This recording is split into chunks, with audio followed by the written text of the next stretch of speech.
1. What is up, Primetime KC? It's Josh, and today we have a special interview. It's a baseball interview, I guess you can say it, but with no baseball, we might as well give you something interesting. Today we have a Twitter account. It's called Astros Shame Tour. Brendan, we appreciate you coming on. Let's just get right into it. What made you start this account? Outrage, I would say. Outrage and frustration at, seeing what happened with the Astros, and then they didn't get really any punishment. And I think it was like in January, it was November when the whole thing broke, and then January, I think we all kind of could follow the news and see MLB was investigating, and we didn't know what would happen. And a lot of reporters were saying like the punishment was going to be really tough and severe, and so I didn't know if that was true or not, but I kind of believed it. And then when it came out, I thought they kind of didn't get any punishment, and it felt like the story was going to go away. I mean, it's an election year, and it was before the virus stuff really, but you had like Kobe Bryant passed away, and there's just the NBA is going on and different stuff, and like the Super Bowl was around that time, so it did kind of feel like the story might go away with no base, there's no baseball games happening, and spring training felt like a while away. So yeah, I felt as a baseball fan, I felt like I really kind of hated how just what happened and how they got away with it, and I was trying to follow the story online to see if there was any like other people talking about it or other news or jokes about the Astros or just any content. And I could click on like John Boy or I could click on Ken Rosenthal on any given day they might say something about the Astros, but it was not every day and like it was different accounts and I don't. So I basically thought, well, it'd be nice if there was some account that like had all the stuff and just was retweeting it or even posting like original things. And so yeah, the core of the idea came out of that, and um, to sort of be the hub for all of the whatever's going on with the Astros story, and then also the hub for kind of anti-Astros content and people throwing in their 2 cents. And then yeah, and it just like I started kind of right away. I started at like February 15th, I think, and then right away started putting. I found out a lot of ideas for original content that I didn't really expect to have, and I so just started putting like crafting little videos and putting those out, and then it sort of took off. And yeah, that was the beginning. So you said that you're a baseball fan and like that's why you're outraged, and I'm sure all of us are, but personally we're Royals fans, so this really didn't impact us. Are you a fan of a team that this did impact? You a Dodgers or Yankees guy? Who you support? No, I'm a Cubs fan, so no, it totally didn't impact the Cubs directly, but or indirectly. But I'm just yeah, it was more just outrage at you see like the Black Sox got banned for life in 1919. It was pretty much exactly 100 years before this scandal came out, because it came out last year, and um, yeah, they were banned for life. And Pete Rose, who his sins weren't as bad as that White Sox team, but I think pretty bad, and he's banned for life. Whether or not we think that's the right call, it's like to me that's the precedent. So when Rob Manfred said, "Well, we can't really take the title away, or we can't really do anything because that's not precedent," and I'm going like, well, first of all, if it's not, then let's set the precedent right now, and B, I think it kind of is precedent to ban people for life, or certainly maybe one season. Um, and yeah, so no, I've not been personally affected except as a baseball fan and just someone who really cares about like integrity and the game, even if it's not the game, even if it's some political thing or some like I don't know, some sort of like Bernie Madoff or some. I guess that's kind of before your guys' time, but any like scandal, any sort of criminal that gets off, it just I don't know. I'm sure I think most people when they see that it just bothers them, and normally you can't do anything about it. And I thought, well, let's just see if that's not the case this time. So you talked about how you were pretty upset with the way that it was handled. So when you made this account, was it more designed to kind of troll the Astros and Astros fans, or just kind of draw light to what kind of went on in the MLB front office? Because I think a lot of people really disagree with the decision that they made. So was that really your main drive for kind of starting it? Yeah, well, not really to troll. I think the troll is almost to like prank or to sort of screw with somebody. So yeah, not really to troll, but kind of to earnestly sort of shame. Yeah, I mean shame the Astros and Give shame them like what they deserve. Yeah, give them what they deserve because they didn't. I mean, and again, it's a poor consol. As fun as it's been, it's a poor consolation for having them their title stripped or banned for life. But I mean, what else are we gonna do? And but no, like earnest, like shaming and condemnation, and a lot of people DM me and say like "F the Astros" or "I hate the Astros" and keep up the hating. And I mean, to be frank, like, and I don't mind that, but for me, it's not about hating anyone. It's if I That were to was hate anyone, it would that be was the never the players. But goal.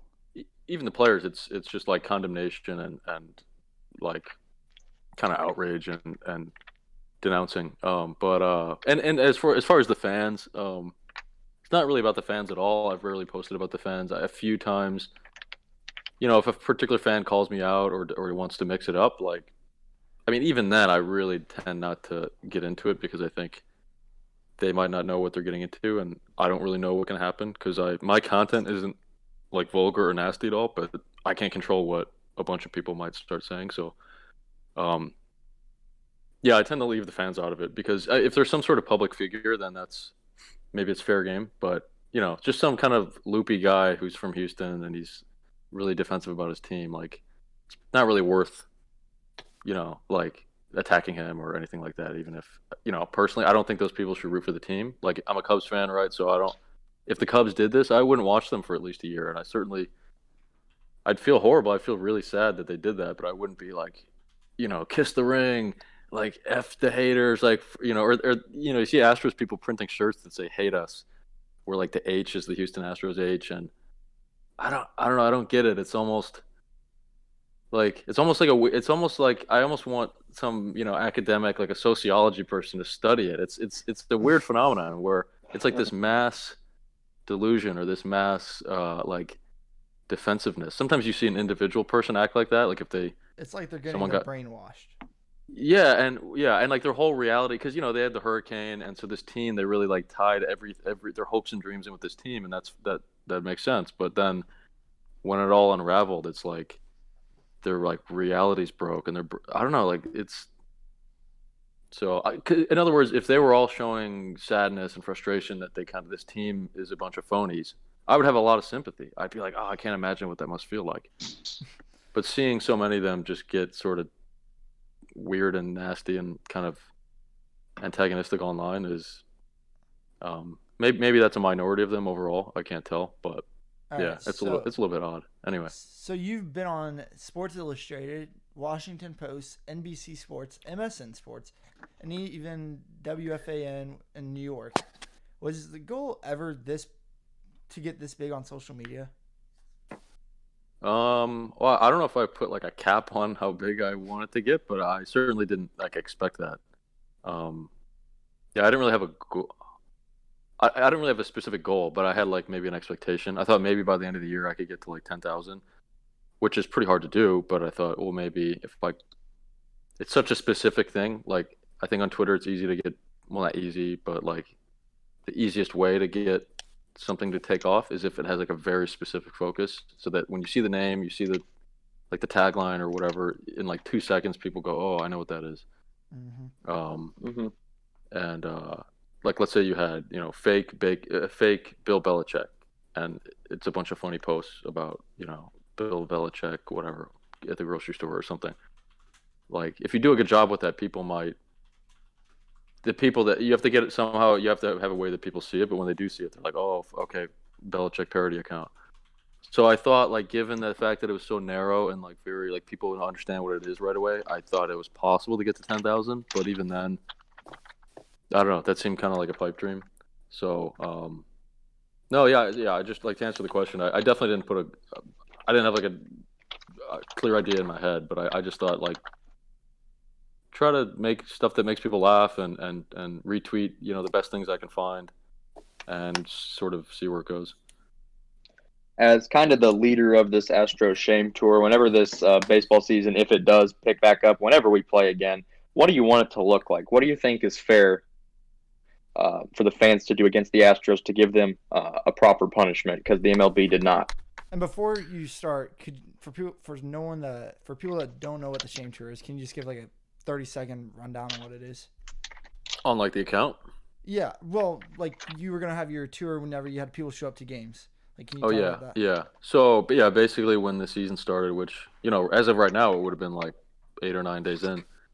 But basically, like for the road games, I was personally going to go travel to not like every road game, but at least 5 or 6 series, especially in April, like Oakland, Anaheim, because like all the Dodgers fans were going to come pretty much, and like Arlington, Texas, I feel like would have been a good one. It's a brand new stadium there, and it's like they've always had a little bit of a rivalry, but now they're in the same division for the past whatever 5 years. So Rangers and Astros. So and then like Yankees in September, and so basically I was looking at the calendar and seeing like there's a couple key road series for the Astros that I would go to, bring a camera, film, try to have some sort of meetup, like um, so sort of if you're saying to explain like what that would be sort of the shame tour would be.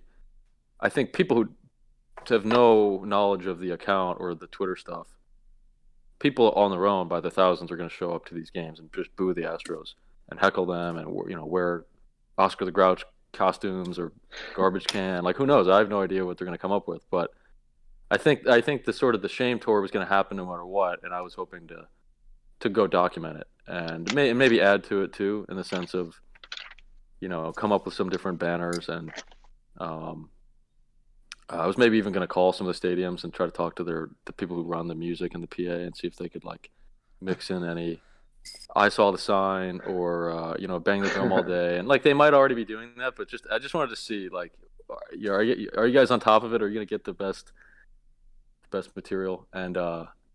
And so basically, and before every game, I was planning on putting out a tweet just saying, "Hey, like I'll be in Anaheim, and, in the parking lot 2 hours before the game, and at BP, like anybody stop by, let's take a picture. Like take a group at some point, have like a group picture, and um, maybe try to get a section of tickets together before the That game. would be Like, ideal. That would be pretty good. I know the Mets do something like that.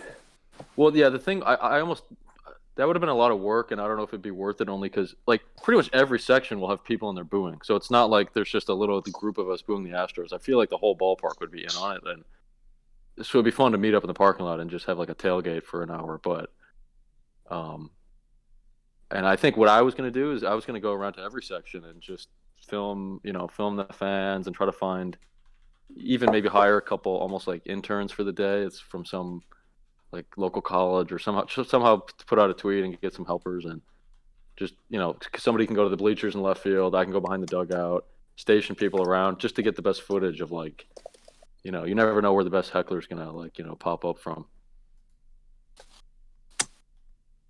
All right. So, just throughout your entire account, kind of a quick one here. Is there a favorite video or just general tweet that you have? That's a tough one. I'd have to think. I mean, the biggest one I think was when Alex Bregman got hit by a pitch, and I posted the video within like a couple minutes. Like probably like the end of the first week of spring training. Um, if anybody wants to look it up, I think if you type in my handle and then type in "Down Goes Bregman," I think was the title I gave it. Um, I don't know if that probably wasn't the best one, but that was like the one that blew up the most. Um, I don't know. I mean, I can't really think of one, but I guess in the most recent period where we're no longer in the like heckling period, because to me the best ones were the heckling videos. If you scroll back enough, like there's a solid like 12 or 13 days where it was every day there were like 3 amazing heckling videos people were sending me. So I mean those to me are like evergreen. I'll go back and watch them, and it's hilarious to see. But it's also a little sad because we're just not. It got taken from us. We don't have any baseball. So Right. Oh, since sorry. we've been in the like Corona postponement, I would say the pinned tweet I have that's I did like it's like a compilation of sort of lowlights of the Astros errors, and I did the that "Don't Worry, Be Happy" song. So I think that one's sort of funny, and I think people would enjoy that. How do you think the players should be suspended, and if so, how long? I would say for life, honestly. If I was the commissioner, I would kick them out of the game. If if not that, if I was deciding that and a bunch of people in the room with me thought that was too harsh, I would be okay with like I don't know, like I could be argued down to 1 year plus, like 1 year and something else, like take the title away and a season. Um, but no, yeah, for me, I don't think they belong in baseball. But yeah, again, so if they or even if they got no punishment, if they got no suspension, but they did take the title in the rings, I think that personally wouldn't be enough for me, but I could live with that. I would say, if they actually did add an asterisk and took the trophy, then I'd say like okay, because I think baseball doesn't really do that. College sports does that, and the Olympics does that. Like in 1988, Ben Johnson won the 100 meters, and I think within the week, I think they were still like at the Olympics when, like before the closing ceremonies, I think they tested him and the results came out for steroids, and they awarded the gold medal to Carl Lewis. So like if that's the policy of the Olympics and it just isn't the policy of baseball, like I get it, but I really think in this case baseball should have started a new policy and just taken it away. So kind of now it's kind of boiled down a little bit with the coronavirus going on. We don't even have baseball, but when it does pick back up, I'm sure that the Astros are going to get heckled, and other players aren't just going to forget. Do you think that the MLB and fans will ever be able to get over this and other players, and they'll finally be able to move on and forgive these players? Or do you think that this is something that can never really be overlooked and they'll never be able to get that stain off of their resume? Yeah, I don't. I think they'll never get past it. I think people's anger will die down because that just happens in life. Like I don't think going into the second season of this, like if we get baseball this year, I don't think next year people are going to be booing that much. A little bit, but even if they're not like angry enough to still boo, or if they got their booing out of their system last year or the previous year, like I don't think their opinion on the players will change. Like I hope the baseball writers never let these guys in the Hall of Fame. If the few who might end up getting to that level, like Altuve or maybe Correa, I mean, it's hard to say. I mean, frankly, I don't really know if they will get to the Hall of Fame level because I don't know how good they are. If you think about it, like people keep saying, well, they're great players, even without the cheating. And I'm like, I don't know that. How do we know that? They all were drafted by the team. They didn't have some long track record of like, you know what I mean? Like Barry Bonds was on steroids, but he had a long career before that. We know that he was a very good player. He got a lot better, but it wasn't like a complete fluke. Bregman, Correa, Springer, yeah. Altuve. I think Altuve is probably a decent hitter, and maybe they all are, right? But I mean, like Correa batted in 2018, he batted like 239 with cheating. Mm-hmm. Right. And granted, 2017 and 19 he had good seasons with the cheating. So like, I gotta think. Like, let's say you gotta think his numbers are gonna go down somewhat, and if his OPS was like 9, I think it was like 9 something, like 930 last year. So maybe it doesn't plummet to like 600 something, but maybe it's like 850. Well, that's not really Hall of Fame numbers. That's solid, but if in his bad seasons with the cheating, his OPS was like 728 or whatever it was. Well, then now a bad season might be down at like 650. So anyway, kind of a side point, but I think if they somehow all are great players and they do get to that Hall of Fame level, I hope the writers don't vote them in, and I think at least the fans will. Yeah, I think they'll definitely hold it against them always. I think people won't forget. Mm-hmm. John. Yeah, so moving on here, we'll go all the way to the bit. Well, actually, do we want to go with what we usually do? That's up to you, Josh. Okay, so yeah, just to wrap this up, this is what we do with all of our guests. So one podcast long ago, we had this question come up, and we ask all of our guests this question and want to know what they think the answer is. Who do you think would win in a fight? And this is a recess fight.